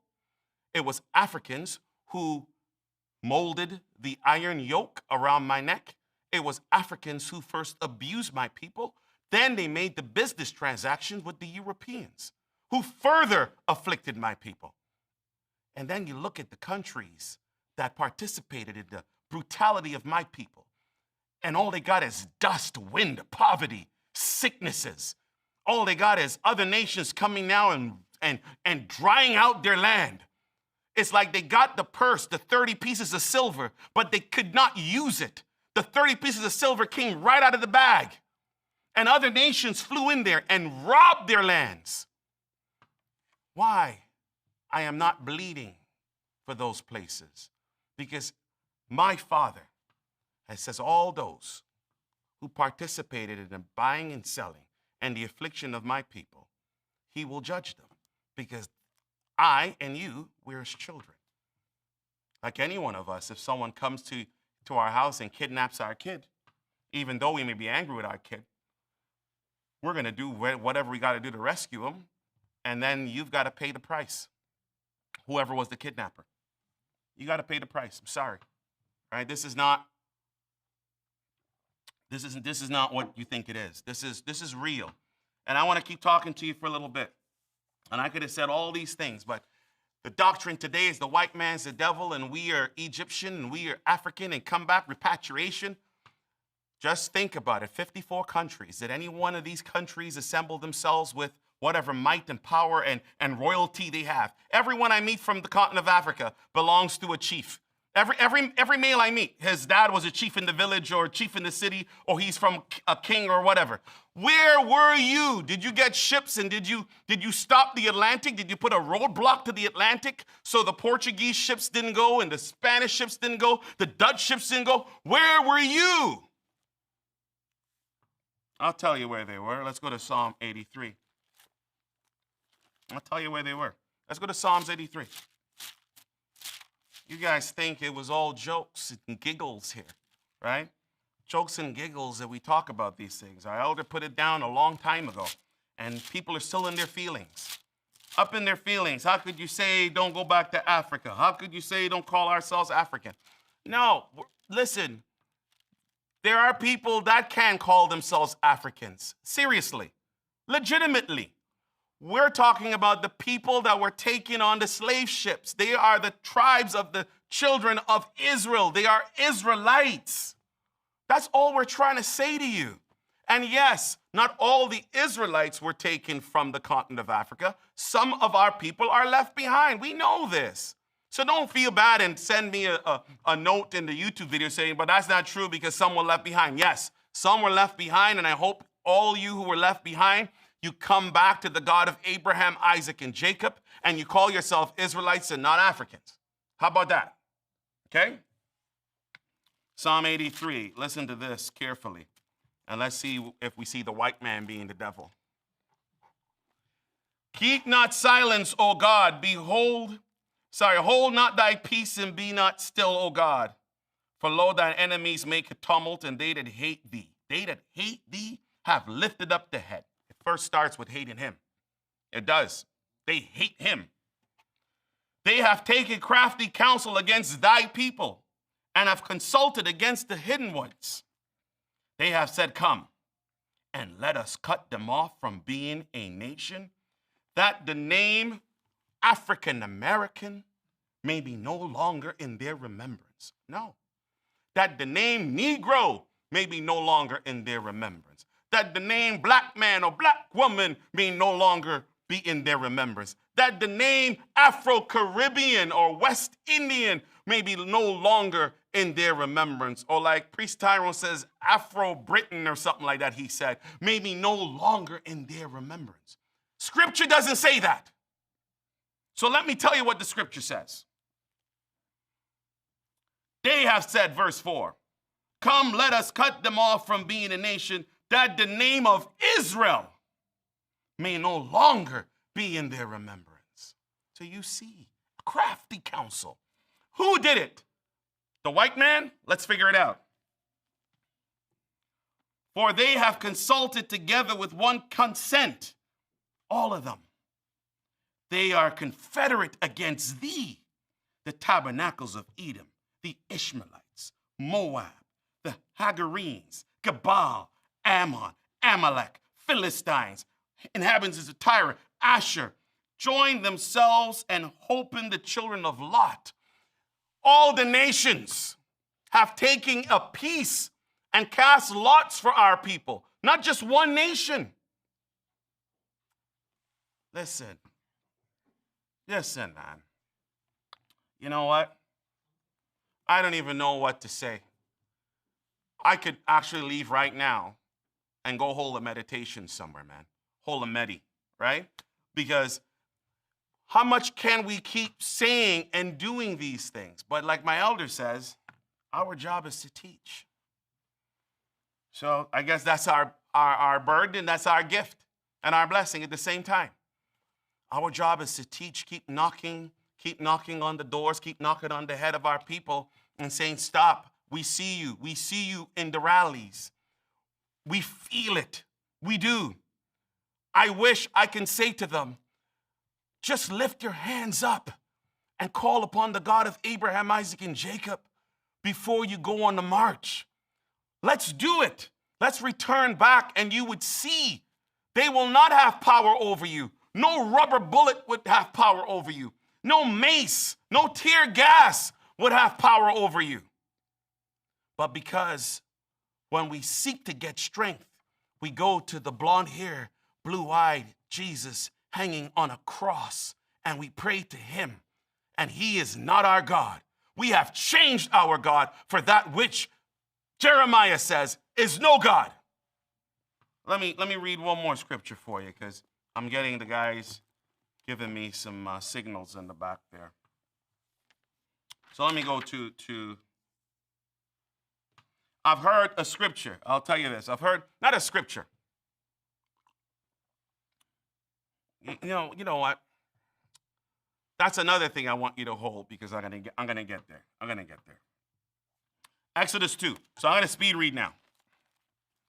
I got 10 minutes on the clock. Exodus 2.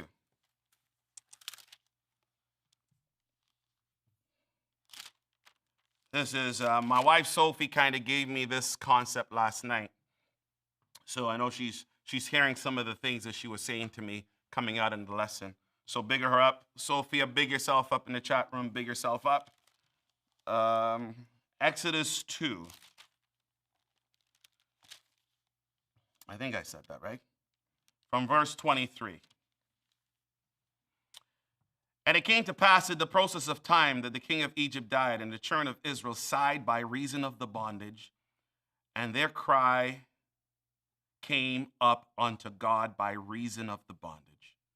And God heard their groaning, and God remembered his covenant with Abraham, with Isaac, and with Jacob.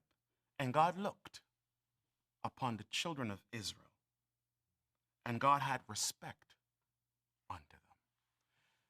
I've seen this. People have said, God can do everything but fail. People have said, God can do everything but lie. Here's what Priest Daniel's going to tell you based on what Scripture says. God can do everything but forsake his covenant that he made with Abraham, Isaac, and Jacob. You remember that. God can do everything except break his covenant with my forefathers, Abraham, Isaac, and Jacob. That's 100%. 100%. Don't think that he would break that. We've broken it over and over again. But one thing for sure, he would not break that covenant. Some of you have. The contract says, write it in your flesh for an everlasting covenant, circumcision. You deny that. That soul, not person or body, that soul shall be cut off from among his people. Keep the covenant, because he's keeping it. And when the groans of our people, like now, starts to rise and rise like sweet incense, our Father will remember again his covenant. It's not because we're good people, because we're not. He just remembers his covenant. He's a keeper of covenant. And because of that, he would come down. And Sophie said she loved that part. He says, and I had respect unto them. God has respect. Wow, to us. That's brilliant. Here's my last one for you. Exodus 24. It's my last one. I really had fun up here today with Priest Tyrone. Every time I do a lesson with Priest Tyrone, he gets me riled up. He goes from 0 to 1,000 immediately. And that's a hard act to follow, right? It's just go, go, go, go, go. So it's highly motivating when he primes it up. Exodus 24, I got about 7 minutes on the clock. Lots of time, actually. Exodus 24, let's go to verse 31.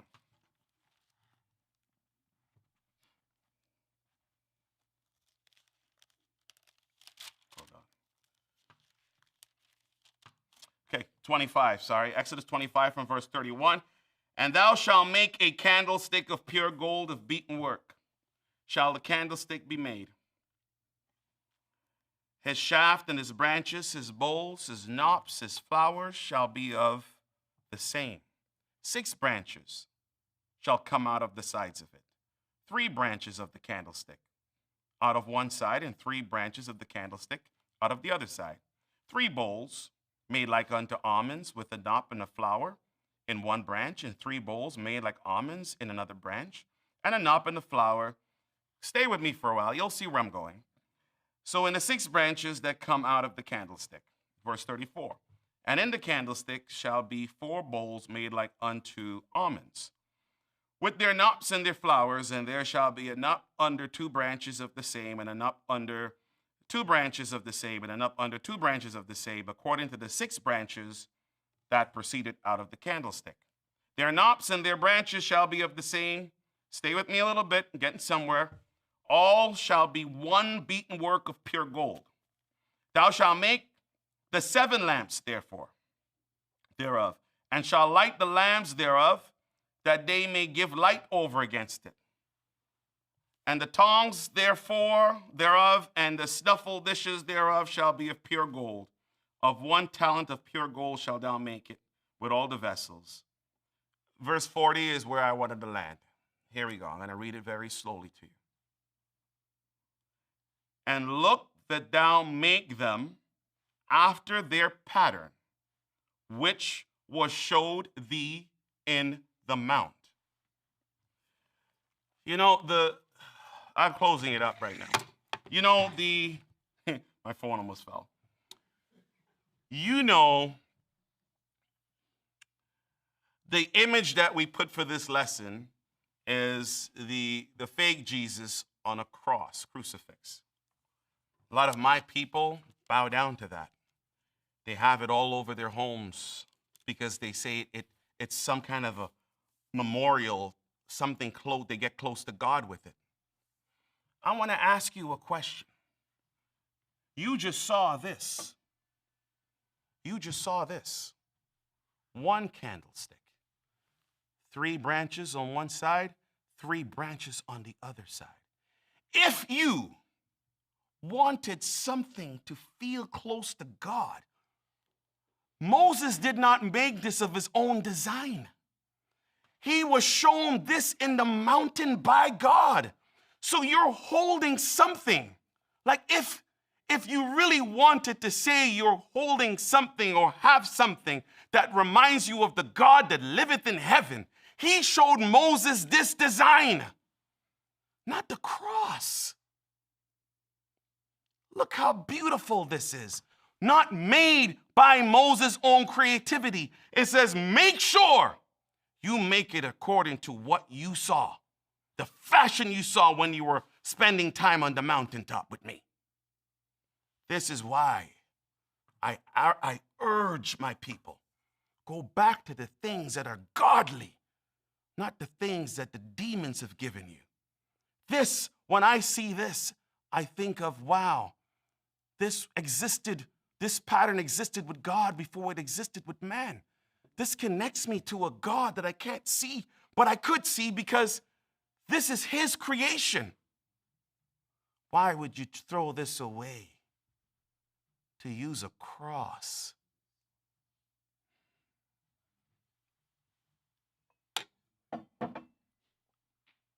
Listen, I got about 4 more minutes on the clock.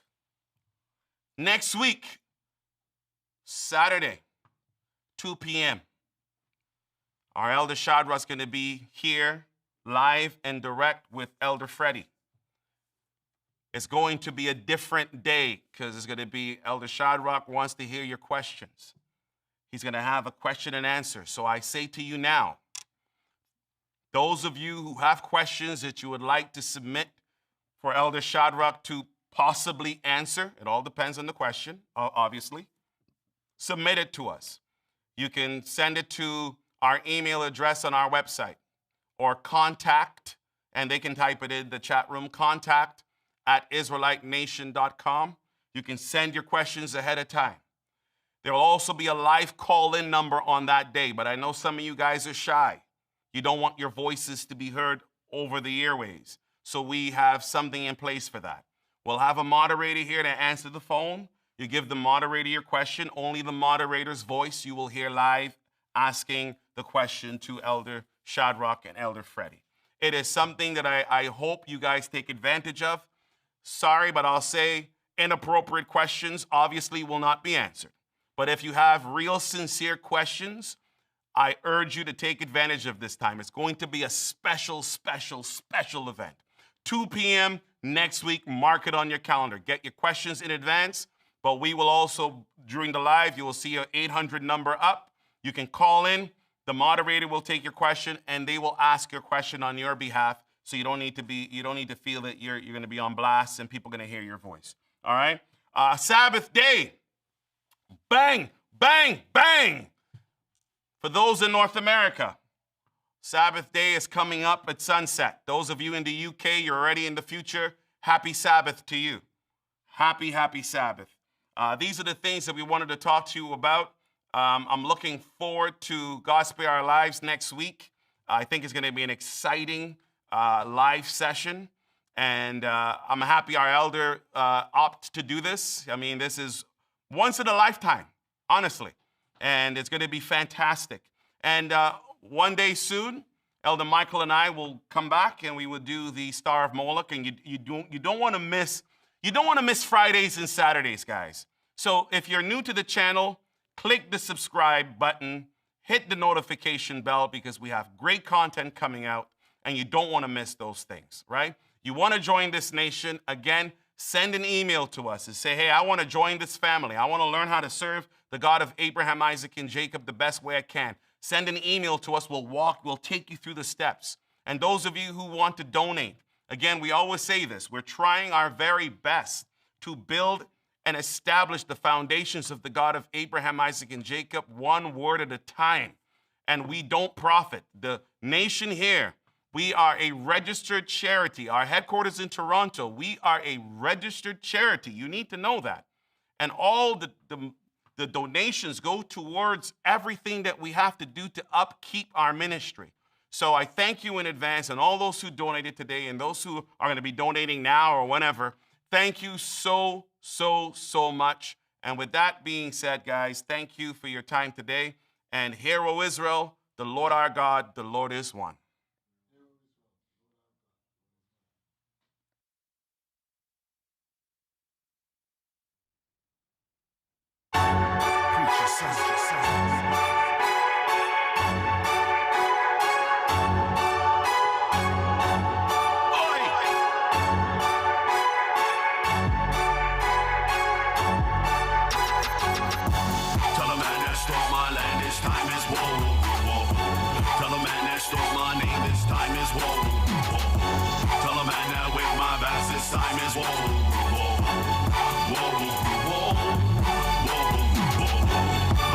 Try me, let me remind thee.